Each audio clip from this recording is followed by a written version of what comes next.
Мы очень много людей, ребят потеряли, украинцев потеряли. Это элита нации потеряли, которые в жилах текла вот эта борьба, вот эта свобода. Мы этих ребят потеряли, мы не имеем права. И Украина должна быть свободна. Тот вектор, тот курс Украина взяла, это он должен идти по этому курсу. Евроинтеграция, вступление в НАТО, это уже, слава Богу, что это закон 9037, если не ошибаюсь, принятый закон, что она уже в Конституции писан, что его уже изменить нельзя. Ну, хочется так думать и верить в этому, что так и останется тот вектор Украины, который выбрал себе украинский народ.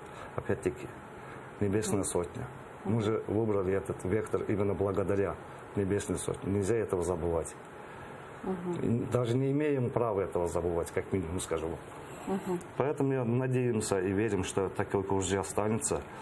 И народ уже, знаете, как скажу, это такой вкус, свобода.